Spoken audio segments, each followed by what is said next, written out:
Hello ladies and gentlemen, it's Young here with a Metal Gear Solid 5 news update. The E3 dust has finally cleared, but ever since, Kojima has been unveiling little tidbits of information here and there through sources such as Famitsu and the Kojima Productions Alert podcast. In other words, the onslaught of Metal Gear Solid 5 information is not over. Without further ado, let's dive right into it. Let's first talk about Quiet, who Kojima talked about in an interview with Famitsu. According to Kojima, Quiet is intended to be the main heroine of the game, and no, not the drug kind of heroine, the female hero kind. As for whether she's a friend or a foe for Snake, that is something that Kojima wants to keep under wraps. It is interesting that he labels her as a heroine, but still wants to blur the lines between friend or enemy. Perhaps it has to do with the fact that the Phantom Pain will deal with Big Boss becoming a villain, so if players play the villain, then Quiet could indeed act as an enemy while also playing the role of heroine. Now, to achieve all this with Quiet,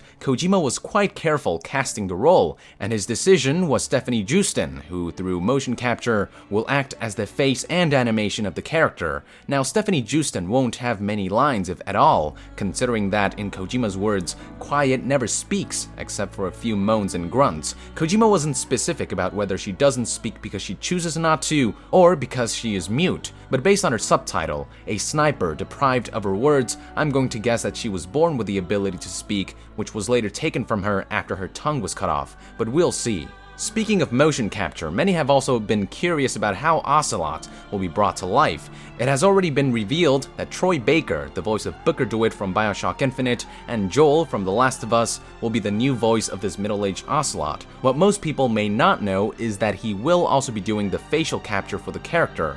Motion capture will likely be done by another individual, the same way Kiefer Sutherland only does the vocal and facial performance for Snake, while another individual who's more experienced with military movement does the body's motion capture.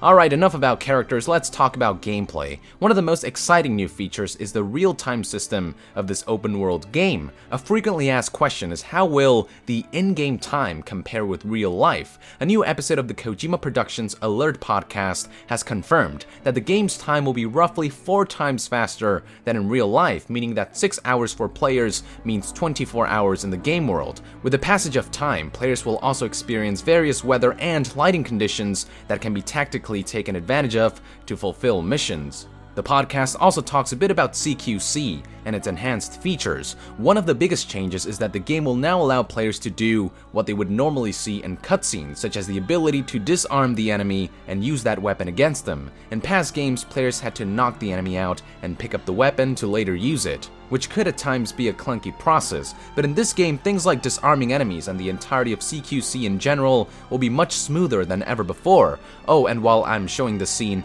I would like to point out that this particular character is modeled after Ludwig Forsell, the game's music composer, who's been 3D scanned into the game. In fact, players will find various Kojima Productions staff members scattered across the game, which I think is really cool. This comes to show that despite the game's darker tone, the humor and the Easter eggs that the franchise is known for will also make a return. Last but not least, the podcast talks about another major theme of the game. We know that the game will focus on race and revenge, but according to the podcast, a big part of the game also revolves around pain resulting from loss. All characters in this game have lost something, according to the podcast, whether it be a leg or an arm like Snake and Kaz, their voice like Quiet, their face like Skullface, or their comrades like MSF. In other words, the subtitle, the Phantom Pain, isn't just a literal term that defines the physical pain that one feels on their missing phantom limbs. It's also a symbolic term representing the emotional pain of losing someone or something dear to their hearts, such as comrades and loved ones. Pretty bleak stuff. Kaz's monologue in the extended trailer spotlights this theme quite well. Why are we still here? Just to suffer? Every night, I can feel my leg, and my arm, even my fingers. The body I've lost. The comrades I've lost won't stop hurting. It's like they're all still there. You feel it too, don't you? I'm gonna make them give back our past.